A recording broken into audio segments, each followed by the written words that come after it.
Well, some of you may remember back in 2016, Elizabeth and Mary and I went to Massachusetts for a progressive Christianity conference. And there we learned from some amazing spiritual teachers, people like Diana Butler Bass and Rabbi Rami Shapiro. And if you don't know those names, I highly encourage you to get one of their books. They are really the leading voices in this progressive Christian movement. It is also there that we got to meet Reverend Kay Glennon, who is the minister who wrote our words of integration and guidance this morning in our bulletin, all about the symbolism of the Epiphany story. But the highlight of that convention for me was getting to meet one of my great spiritual heroes, Bishop John Shelby Spong, who is one of the leading biblical scholars in the world today. What you may not know is that shortly after we got home from that convention, Bishop Spong suffered a stroke, and he was completely paralyzed on his right side. He is 86 years old. He did not think that he would recover from it or ever write again. But the good news is that Bishop Spong has recovered, and he has written a new book, which will be out next month. And he says that it is his last book. That book is called Unbelievable. And what Bishop Spong is trying to do in this new book, his last book, is clearly make the distinction between the Christ experience and the Christ explanation. Now, I've shared with you before that the Christ is not Jesus. The Christ existed millions of years before Jesus of Nazareth. When God created everything, when God birthed the world into existence and said, "Let there be light," there was the Christ. Jesus was a man from Nazareth who 2,000 years ago was able to fully manifest that light and that love. And he said that we could do it too. And he came to show us the way. Now, in the preface of this new book, Bishop Spong writes this: I wanted this final book to be more than a mediocre work. It has to be clear and understandable to people. I tried to develop a crucial distinction between the Christ experience and the Christ explanation.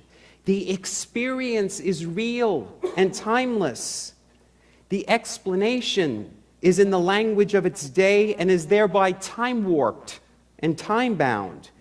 The explanation must be surrendered, but the experience does not have to go with it. Things like the incarnation and the virgin birth and the resuscitation of the body as the meaning of the resurrection and the concept of the Holy Trinity, all of these are explanations that will never last. People hear the experience of Christ being challenged when it's only the explanation that is at stake. I want to make sure that people understand that explanations have to die, but the experience remains eternal. So, the writers of the Bible had a Christ experience, and they tried to put it in words to explain it, to explain something that really is unexplainable. But of course, they were bound by their time and their culture. We are here each Sunday not to explain the Christ, but to experience the Christ. That's what the Epiphany story is all about. These Magi were guided by the light, and they had an experience of the Christ in their midst. That's what we're focusing on today. So who were these people, the Magi? Well, to be honest, we really don't know a lot about them. This story, which I read for you from Matthew's Gospel, is the only time in the Bible they're ever mentioned. If you hear anything else about the Magi, other than what I just read to you, it's not from the Bible. Notice that Matthew didn't say that they were three kings. He never said they were three, and he never said they were kings. He said they were wise men from the east. I think it's that Christmas carol we sing, you know, we three kings of Orient are, and we see them there in our manger scene. But Matthew doesn't tell us that. Matthew tells us that they were wise. So what does that mean? Well, there weren't men of knowledge. They were men of wisdom. And knowledge and wisdom are two different things. There are a lot of Christians today who have a lot of knowledge about the Christ. They're all about the Christ explanation. And they go to their Bible studies, and they have their Bible study book that they highlight, and they're all about the explanation.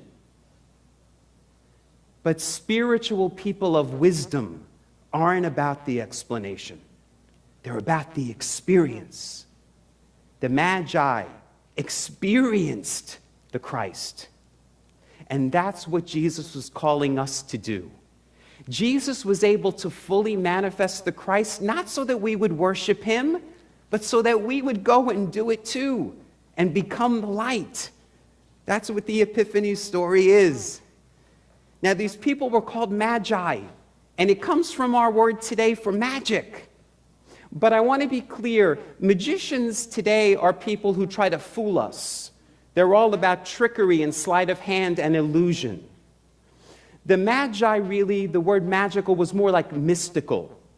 Mystics are people who aren't trying to fool us with illusion. They're trying to awaken us to the reality of the truth of who we are. They are people who have had this experience, and they want to share it with us so that we will have the experience too. And what I love most about the Epiphany story is that these Magi came from the east. I have a friend who has a beautiful nativity set where the Magi don't look like kings. They look like Buddhist and Hindu monks, and they're sitting in the lotus position. I love that. That's where they were from. They were from the east. And what that signifies is that this light is for everyone. The first people to notice it are people who are not of the Judeo-Christian tradition. The light is for everyone. That's the Epiphany story. So for us, what we're doing today is we're not celebrating that the light appeared in a baby 2,000 years ago. What we are reminding ourselves today is that this light was born in us, and that we are to be the light. So, I've been seeing for the Epiphany on Facebook, people sharing that thing that says, wise men still seek him. Wise men still seek him. And I like that. But let's understand it. What are we seeking? Him? Are we seeking more knowledge about Jesus? I mean, it's been over 2,000 years. The world's greatest scholars have studied this person. Do you really want more knowledge about Jesus? Or do you want wisdom of the Christ? Do you want more explanation? Or do you want to have the experience of the light? That's what Bishop Spong is calling us to, and that's what the Epiphany story is calling us to. That we are to transform ourselves in this light. That's why the gifts of the Magi, gold, frankincense, and myrrh, they all symbolize this transformation and this transcendence. So if you were with us last week with the burning bowl, we talked about alchemy, turning base metals into gold through fire. So the gold that the Magi bring symbolize that transformation of the base into the divine. Frankincense is an incense. And we know our Eastern brothers and sisters in prayer and meditation, they use incense. And what does it do? It opens them up to the spiritual realm. And myrrh is a tree resin, and it is used to make a healing balm that's used for healing. So again, all of these gifts symbolize transformation and healing. That's what the Magi were bringing. Now, there is one person from today's story that I didn't mention, and that is Herod. Herod represents not only the political leader, the man who was all about trying to impress people with grandiose buildings and wealth and power, but he symbolizes the ego. The ego.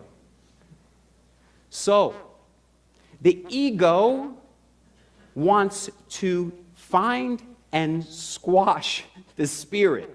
Just as we heard in our words of integration and guidance this morning, Herod is trying to extinguish the light because the light is threatening. Your light is threatening to your ego. Your ego will do everything it can to suppress your light. But notice what happens at the end of this story. The Magi don't return to Herod. They take a different route home. When we discover our light, we no longer are under the guidance of the ego. We allow our light to guide us. That's what brings us home. So on this Epiphany Sunday, let us not only remember the Magi, let us remember that we are to become the Magi. We are to become mystics, people seeking this Christ experience. Let us be people in the coming year, on this first Sunday of 2018, to be like the Magi who were always on watch for the light, always waiting for the next great epiphany that God has in store for us in 2018. Namaste.